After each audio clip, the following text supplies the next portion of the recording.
परमेश्वर ने तो हमें अपने अक्स और रूप में बनाया था, लेकिन हम अंधेरे में इतनी गहराई तक डूब गए कि उसी रूप को हमें भी पहचान लेना कठिन हो गया। ऐसे में प्रभु यीशु ने लोगों पर पिता परमेश्वर का रूप सब पर प्रकट कर ही दिया, और साथ साथ हमें पवित्र आत्मा भी दे दिए। इस प्रकार हम ये जानते हैं कि हमें कैसा होना है, और इसके लिए हमें सहायता भी अपने अंदर से ही मिलती है। इसमें हम कैसे बढ़ते हैं, आज हम इसी टॉपिक पर बात करेंगे। शुरू करते हैं परमेश्वर के वचन से। परमेश्वर का वचन हमने कुरिन्थियों के नाम पौलुस रसूल की दूसरी पत्री उसका 3रा अध्याय उसकी 16 आयत से लिया है। यहाँ इस प्रकार लिखा है, परंतु जब कभी उनका हृदय प्रभु की ओर फिरेगा तब वह पर्दा उठ जाएगा। प्रभु तो आत्मा है, और जहाँ कहीं प्रभु का आत्मा है वहाँ स्वतंत्रता है। परंतु जब हम सबके उघाड़े चेहरे से प्रभु का प्रताप इस प्रकार प्रकट होता है जिस प्रकार दर्पण में, तो प्रभु के द्वारा जो आत्मा है हम उसी तेजस्वी रूप में अंश अंश करके बदलते जाते हैं। परमेश्वर के वचन को पढ़े और सुने जाने से आशीष हो। आमीन। परमेश्वर ने हरेक को भिन्न रूप दिया है, ऐसे में सब एक ही रूप में कैसे हो सकते हैं? उत्पत्ति 2रा अध्याय 7वीं आयत में, जब इंसान को बनाया तो परमेश्वर ने 2 अलग पार्ट इस्तेमाल किए। पहला, उन्होंने इंसान को धरती की मिट्टी से उसको एक फॉर्म किया, एक पर्टिकुलर शेप दे दी, जिसमें के धरती की जो पार्टिकल्स हैं, जो उसमें एलिमेंट्स सब उसमें आते हैं, और वही धरती जिसमें से सब पौधे, जानवर, पक्षी सब कुछ पैदा होते हैं। दूसरा, परमेश्वर ने उसके नथनों में सांस फूंक दिया और वो जीवता पुरुष बन गया। इस प्रकार उसके अंदर वो स्वर्गीय पार्ट भी उसके अंदर आ गए जो परमेश्वर से निकलता है। इस प्रकार इंसान को अलग इंडिविजुअल्स के तौर पर अलग अलग तरह बना दिया गया है। दोनों सब दिखते अलग अलग हैं, सब एक दूसरे से भिन्न दिखते हैं शक्ल में, लेकिन अंदर में जो स्वर्गीय कोर जो है उनका वो सेम ही है। जो इस प्रकार इन दोनों में जो जोड़ता है वो है उसका सोल, उसका प्राण, जो कि इंडिविजुअल के अंदर जो उसका जीवन शैली है, और उसको और जो धरती के जो उसके एलिमेंट्स आ रहे हैं उसको स्वर्गीय बातों से जोड़ता है। आत्मा और धरती के दोनों में लिंक सोल बन जाता है। इस प्रकार जो उसकी इच्छाएं हैं, विचार हैं, और सब कुछ जो हर एक इंसान में उसके अनुसार फिर वो चलने लग जाता है। आत्मिक है तो आत्मिक चलने लगता है, अगर धरती के तो धरती के कामों की तरह चलने लग जाता है। 2 कुरिन्थियों 4 अध्याय 4 आयत के अनुसार शैतान को इस युग का परमेश्वर कहा गया है, और वो लोगों के मनों को, हार्ट्स को, विचारों को, इच्छाओं को और सोल को कंट्रोल करता है, और फिर उसके कारण वो एक आत्मिक अंधापन पैदा कर देता है ताकि लोगों की जो उनके ऊपर जो स्वर्गीय रोशनी वो चमक ना सके, और वो पाप के अंधेरे में डूबे रहे, उसी में चलते रहे। और फिर ऐसे जो लोग होते हैं, यहाँ लिखा गया है, उनके ऊपर मसीह जो परमेश्वर का प्रतिरूप है उसके तेजोमय सुसमाचार का प्रकाश उन पर ना चमके, ताकि ना तो फिर वो लाइट को देख सकते हैं और ना ही उनके ऊपर फिर वो लाइट चमकती है, क्योंकि उन्हें पाप के अंधेरे के पर्दे के पीछे छुपे रहते हैं। वो यूहन्ना 1 अध्याय उसकी 9-10 आयत में हम देखते हैं, यूहन्ना रसूल जो कि प्रभु यीशु के साथ नजदीक में 3 साल तक तकरीबन रहे, और फिर उन्होंने उस पवित्र रोशनी से भरे हुए उन्होंने ये कह दिया कि प्रभु यीशु की सच्चाई के बारे में उन्होंने कह दिया कि सच्ची ज्योति हर एक मनुष्य को प्रकाशित करती है, जगत में आने वाली थी, और वो प्रभु यीशु हैं। और फिर जब वो आ गए इस रोशनी में, जब वो चमक गए यहाँ पर, वो कहते हैं इसका मतलब ये है कि जो परमेश्वर ने सांस फूंका था वहां पर, वो जीवन देता है, वो जो सांस था वो ज्योति थी, क्योंकि प्रभु यीशु जीवन देने वाले हैं। फिर वो आगे कहते हैं 10वीं आयत में, और वह जगत में था और जगत उसके द्वारा उत्पन्न हुआ और जगत ने उसे नहीं पहचाना। जगत ने उसे पहचाना ही नहीं कि ये है जो हमारा जीवन दाता है। फिर यूहन्ना 1 अध्याय 18वीं आयत में फिर वो आगे और कह देती हैं अपने एक्सपीरियंस के द्वारा जो उन्होंने देखा है। वो कहते हैं किसी ने भी परमेश्वर को कभी नहीं देखा, इकलौता पुत्र जो पिता की गोद में है उसी ने उसे प्रकट किया। पिता की गोद में है, वो रिजरेक्शन, दोबारा उठाए जाने के बाद में, स्वर्ग में जाने के बाद में वो अभी दोबारा बैठे हैं। तो वो यूहन्ना रसूल कहते हैं जो प्रभु यीशु की एक अकेली प्रार्थना है जो रिकॉर्ड की गई है वचन के अंदर पिता परमेश्वर के सामने, वो यूहन्ना 17 अध्याय में है। और लोग इसको इतना पवित्र मानते हैं कि जूते पहनकर इसे पढ़ते भी नहीं हैं। और उसमें यूहन्ना रसूल ने फिर आगे कह दिया 6ठी आयत में, प्रभु यीशु ने उसमें कहा 6ठी आयत में कि मैंने आपका नाम उन मनुष्यों पर प्रकट किया है जिन्हें आपने जगत में से मुझे दिया। वो पिता परमेश्वर कहते हैं आपने मुझे ये लोग दिए और मैंने आपका नाम इन पर प्रकट कर दिया है, और वही उनका काम भी था। और फिर वो जो अद्भुत आशीष हम सब पर मिलती है उनके द्वारा, वो 22 आयत में कह देते हैं। वो कहते हैं वह महिमान जो आपने मुझे दी मैंने उन्हें दी है, The glory that you gave me I have given to them। जो वो पवित्र रोशनी अदन बाग में फूंक दी गई थी, अब वो दोबारा हर विश्वासी में आ जाती है, और फिर हम ये विश्वास के द्वारा प्राप्त करते हैं। और ये आत्मिक रोशनी हमारे अंदर काम करती, जिस प्रकार आदम के अंदर क्रिएशन के समय पर, उत्पत्ति के समय पर काम कर रही थी। जो ये रोशनी हर एक इंसान के अंदर चमकती है, उसका सोर्स तो एक ही है, तो परमेश्वर है, लेकिन उनका जो फिजिकल अपीयरेंस है, जो मिट्टी का बुत है, वो अलग अलग तरह के, अलग अलग रूप हैं उसके। और पौलुस रसूल इसे और भी ज्यादा क्लियर कर देती हैं रोमियो की पुस्तक 12वां अध्याय उसकी 4-5वीं आयत में। वो कहते हैं जैसे हमारी एक देह में बहुत से अंग हैं और सब अंगों का एक ही सा काम नहीं है, अलग अलग अंग हैं शरीर के, सबका काम भी एक नहीं है। इसी प्रकार हर इंसान जो बनाया गया दुनिया में, उसका जो बाहर का रूप है वो अलग है, लेकिन अंदर से वो एक ही है, क्योंकि उनके अंदर वही रोशनी चमक रही है। और हमारा जो जीवन का काम है, जो व्यवहार है, वो इस पर निर्भर करता है कि हमारे ऊपर अधिकार किसका है।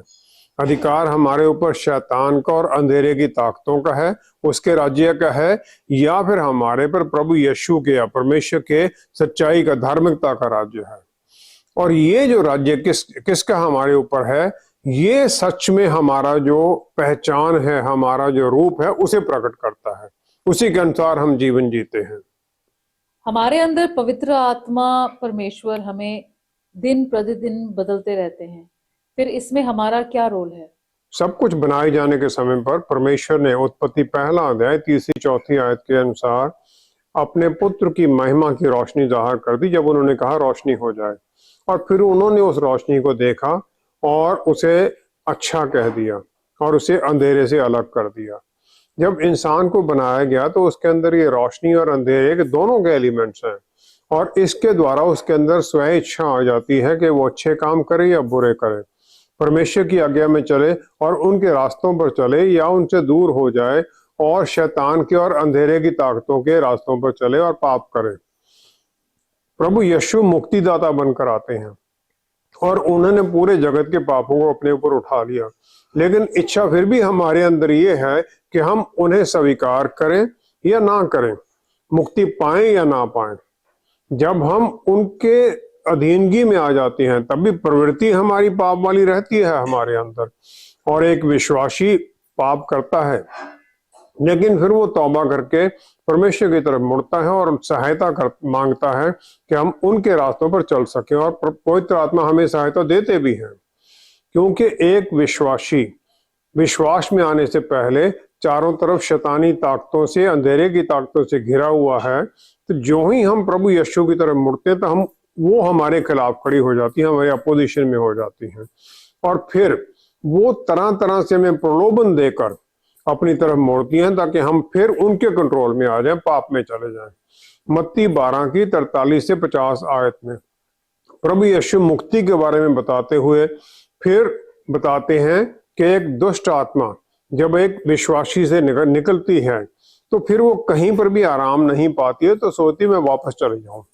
और फिर जब वो वापस आती है तो वो देखती है जहां वो अपने विश्वासी के अंदर कि वो सोना, झाड़ा बुहारा और सजा सजाया पाती है। तब वह जाकर अपने से और बुरी सात आत्माओं को अपने साथ ले आती है और वे उसमें बैठकर वहां वास करते हैं और उस मनुष्य की पिछली दशा पहले से भी बुरी हो जाती है। अगली दशा पहले से भी बुरी हो जाती है और इस परिस्थिति में जो विश्वासी है वो और भी परेशानियों से घिर जाता है। एक विश्वासी को जो ही वो विश्वास में आता है उसे वचन की रोशनी से अपने आप को भरना है और पवित्र आत्मा परमेश्वर जो उसे मिलते हैं हर दिन उनकी भरपूरी में चलना और प्रार्थना में जुड़ना है। अगर हम ये नहीं करते तो वो खालीपन आएगा वो, और इसके द्वारा फिर हम पाते हैं वचन की शक्ति और पवित्र आत्मा की शक्ति जो हमारे अंदर काम करते हैं और फिर हमें परमेश्वर के जो वेपन्स हैं, जो शस्त्र हैं, वो भी मिल जाते हैं ताकि हम शैतान और उसकी ताकतों का सामना कर सकें। इसके आगे फिर प्रभु यीशु ने रिश्तों के बारे में भी बता दिया। 46 आयत में प्रभु यीशु से उनकी माता और उनके भाई मिलने आते हैं और वो उन्हें देखना चाहते हैं कि उनकी कैसे चल रहा है, कि ठीक खाना खा रहे हैं, सही समय मां को फिक्र है अपनी बेटे का। लेकिन फिर प्रभु यीशु अपनी पहचान बता देते हैं मुक्तिदाता की, कि उनकी जो बायोलॉजिकल रिलेशन है, जो दुनिया के रिश्ते हैं, वो उनसे ऊपर हैं अब वो। तो वो कह देते हैं 46 आयत में, जो कोई मेरे स्वर्गीय पिता की इच्छा पर चले वही मेरा भाई और मेरी बहन और मेरी माता है। एक विश्वासी परमेश्वर के प्यार का, परमेश्वर के परिवार का हिस्सा बन जाता है विश्वास के द्वारा, और फिर उस विश्वास को हमें एक्शन में भी लाना है। और याकूब जो प्रभु यीशु के भाई और जो कि यरूशलेम चर्च के पहले हेड थे, तो उन्होंने आगे फिर हमें सिखा दिया। याकूब की पत्री 2 अध्याय 19-20 आयत में उन्होंने कहा, तुम ये विश्वास करते हो कि एक परमेश्वर है, अच्छा करते हो, लेकिन शैतानी ताकतें भी ये विश्वास करती हैं और कांपती हैं। हमारा जो विश्वास है परमेश्वर में, हमें दूसरों से भिन्न करना चाहिए, हमें कुछ ना कुछ तो अलग दिखना चाहिए। फिर वो आगे कहते हैं, विश्वास कामों के बिना मुर्दा है, मरा हुआ है। हर एक धर्म के अंदर ये सिखाया जाता है कि अच्छे काम करो ताकि परमेश्वर प्रसन्न हो और फिर हम मुक्ति पाए और मोक्ष प्राप्त कर लें। लेकिन हम ये पाते हैं विश्वास के द्वारा, विश्वास जो प्रभु यीशु ने सलीब के ऊपर पूरा काम कर दिया है, हमारे पापों को अपने ऊपर ले लिया, इसके द्वारा हम मुक्ति पाते हैं। जो हम अच्छे काम करते हैं वो इसलिए नहीं है कि मुक्ति मिलेगी, इसलिए है क्योंकि हमें मुक्ति मिल चुकी है। परमेश्वर की आशीष में फिर हम अच्छे काम करने लग जाते हैं। एक विश्वासी को परमेश्वर में बने रहना है, प्रभु यीशु में बना रहना है, क्योंकि प्रभु यीशु वो सच्ची दाखलता है।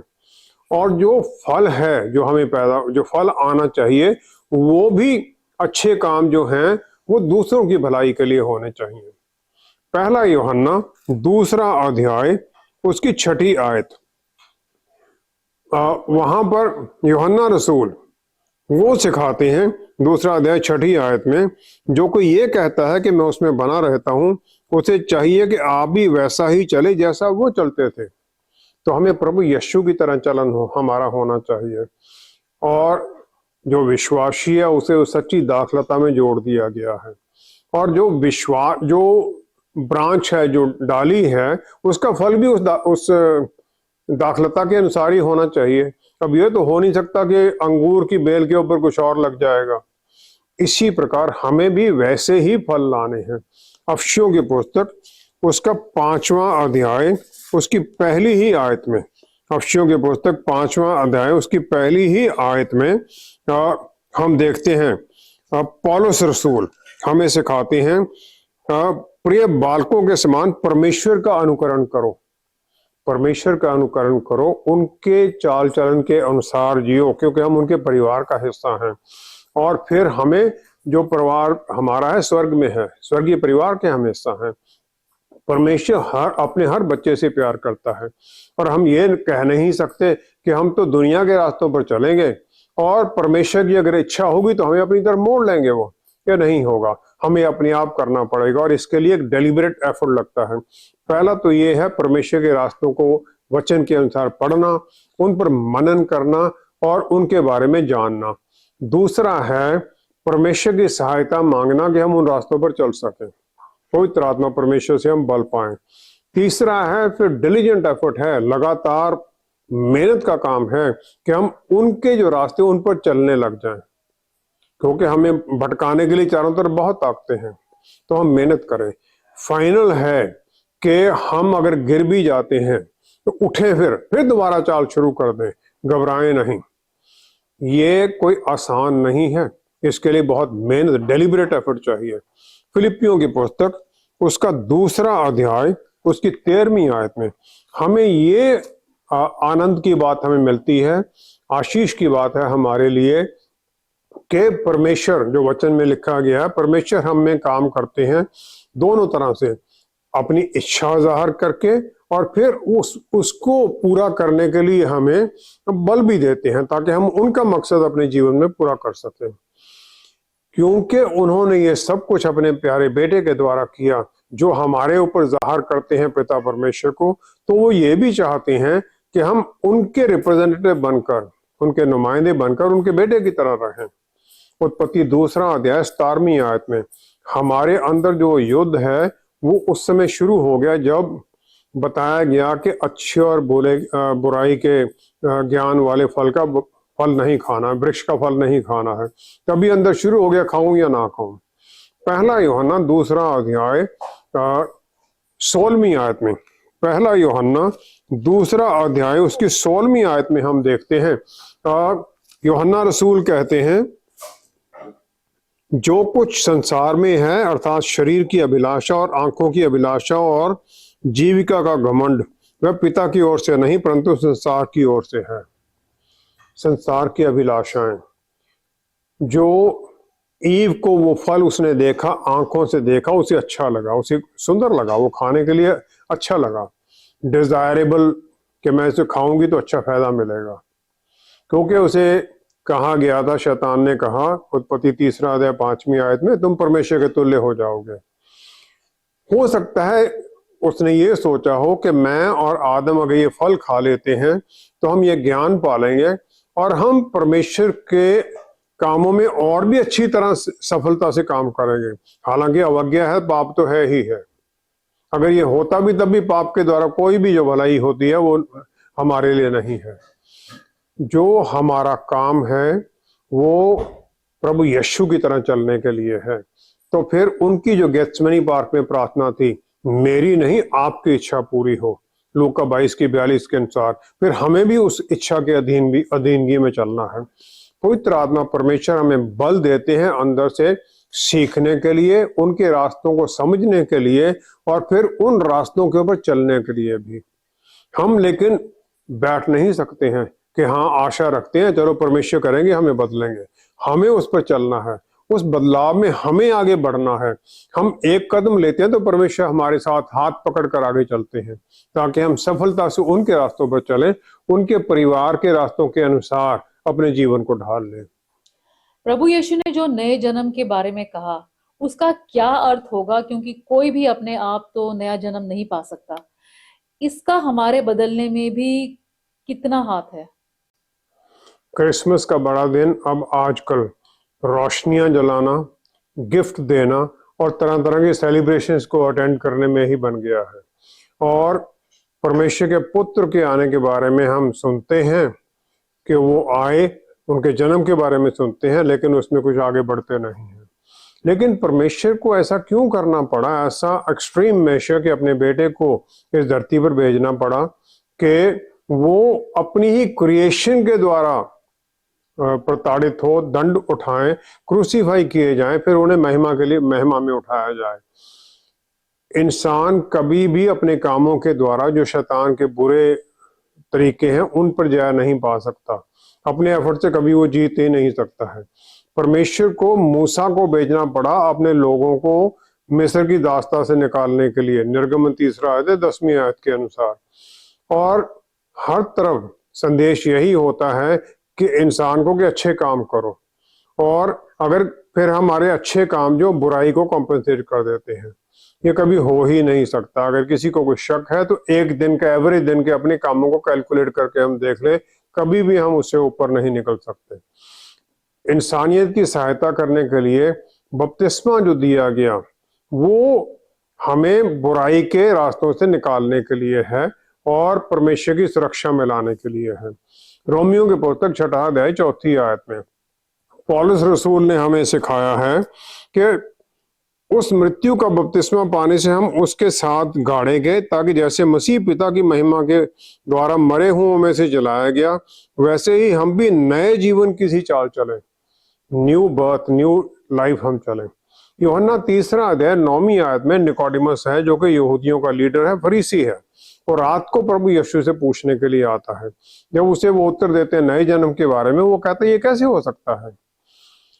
परमेश्वर का काम है किसी को भी प्रभु यीशु की तरफ मोड़ने का। पवित्र आत्मा परमेश्वर करते हैं, अपने आप में हम कभी भी नहीं कर सकते। हम सिर्फ वचन सुनाते हैं लोगों को, और इसके द्वारा फिर वचन सुनकर जब पवित्र आत्मा परमेश्वर उन्हें लेके आते तो हम विश्वास में चलने लग जाते हैं। सलीब के ऊपर जो क्रिमिनल था उसे कोई बपतिस्मा नहीं दिया गया, लेकिन उसी दिन उसे स्वर्ग में प्रभु यीशु ले गए। ऐसी जो एक्सट्रीम सिचुएशन है उसमें परमेश्वर का प्यार उनके न्याय के ऊपर हावी हो जाता है, क्योंकि परमेश्वर प्यार है और वो प्यार से लोगों को बदलना चाहते हैं। और इस प्रकार बहुत लोग जो बीमार होते हैं, सीरियसली सिक होते हैं, वचन सुनते हैं, अपना जीवन परमेश्वर को दे देते हैं और मुक्ति पा लेते हैं। ऐसी परिस्थिति में भी बपतिस्मा नहीं होता है। जो नया जन्म है वो बपतिस्मे के द्वारा और विश्वास के द्वारा होता है।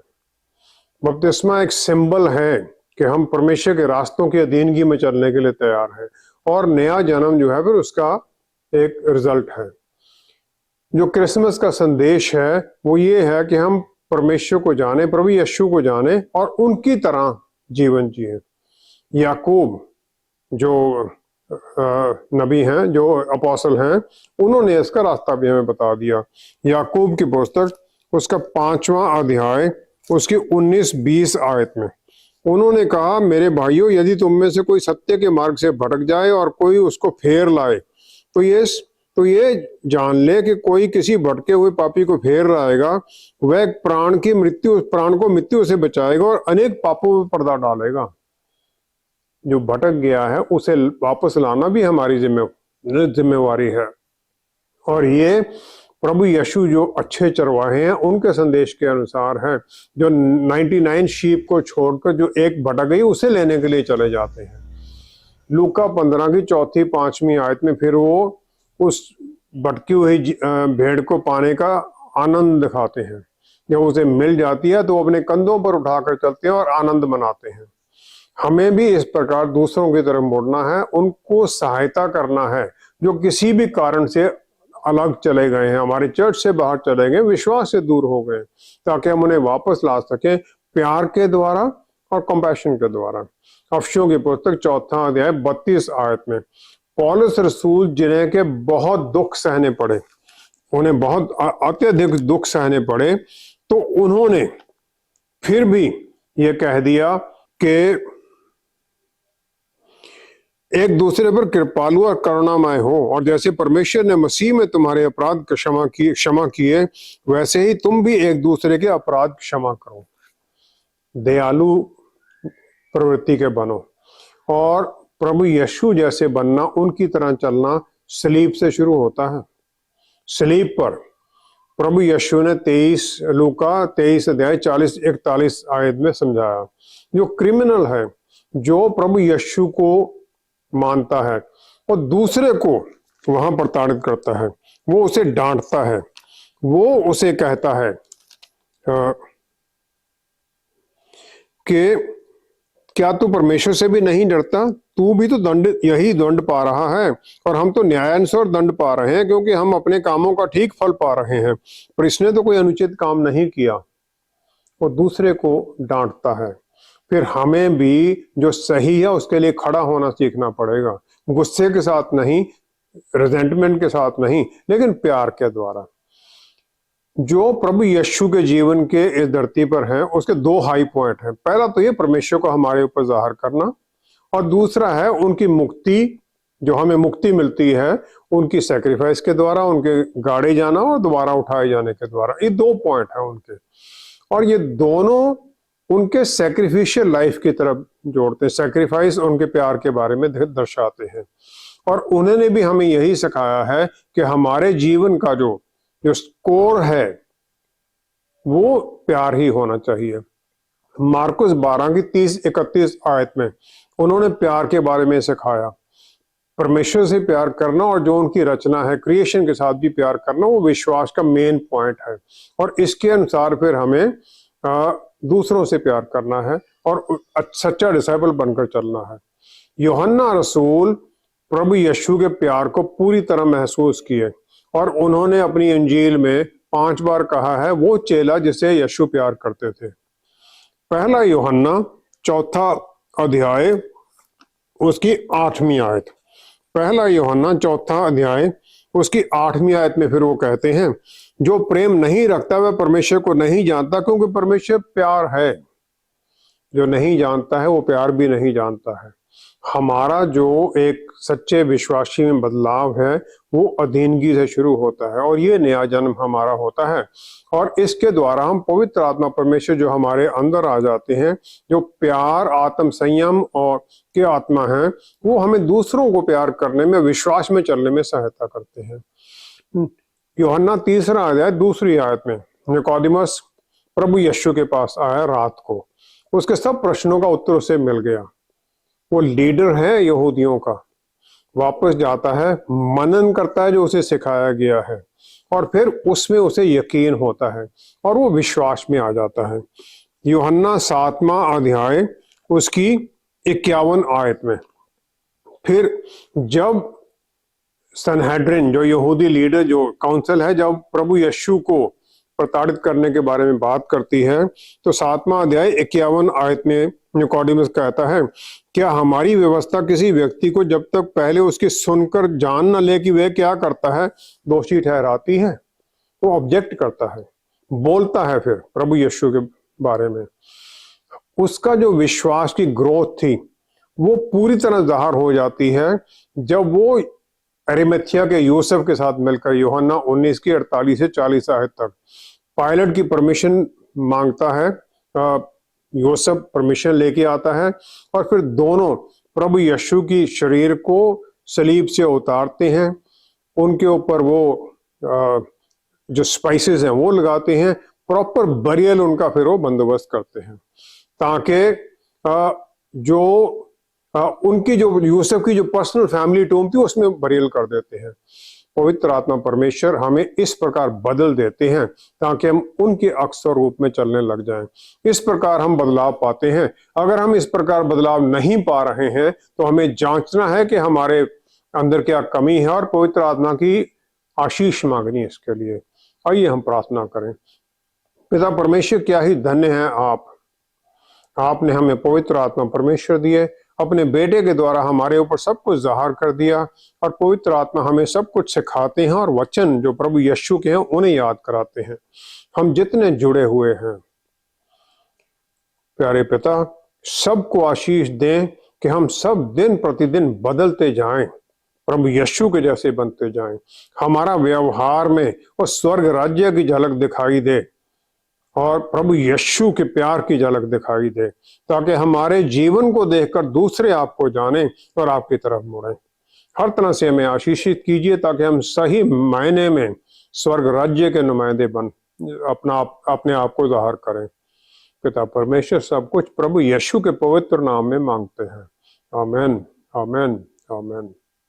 हमें परमेश्वर के प्रेम और प्रभु यीशु में मुक्ति का संदेश किसी खास ग्रुप के पास ही नहीं बल्कि पूरे जगत में ले जाना है।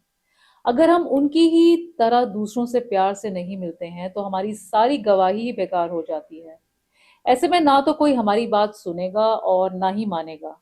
हमारा जीवन किसी दूसरे की प्यार से सहायता करने के लिए है और इसी से हमारा संदेश भी सफल होता है। Thank you so much for watching. See you next time. Shalom.